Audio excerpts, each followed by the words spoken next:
Pencegahan penyebaran virus corona terus dilakukan pemerintah Kota Makassar, termasuk di kantor gabungan dinas di Jalan Urip Sumoharjo.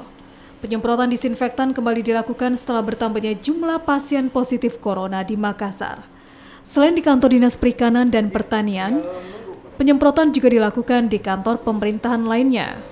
Ketua Persatuan Dokter Hewan Indonesia Sulawesi Selatan dan Barat Agung PJ Wahyuda mengatakan, penyemprotan disinfektan dilakukan di tempat yang kerap dipegang manusia, tempat kerja, dan lantai.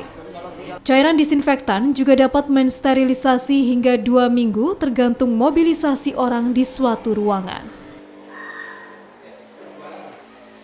Penyemprotan disinfektan di kompleks gabungan dinas-dinas, 6 SKPD di sini.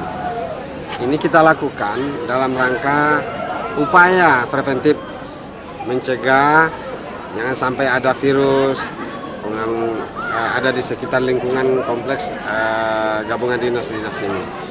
Ya, kita termasuk upaya untuk bisa mencegah penyebaran virus corona. Di melakukan disinfeksi ini sebenarnya adalah untuk mencuci amalkan. Jadi yang kita gunakan di sini adalah yang menggunakan kandungan formaldehid.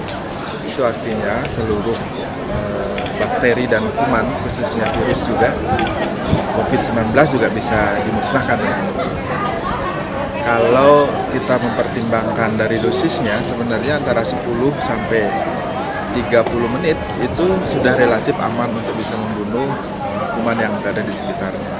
Namun karena kondisi bau, kemudian cemaran untuk mengiritasi mata cukup tinggi, ini dibutuhkan waktu yang cukup relatif panjang lah, sekitar 3 sampai 4 jam. Bahaya orang bingung nanti, kursi, gagang pintu tata.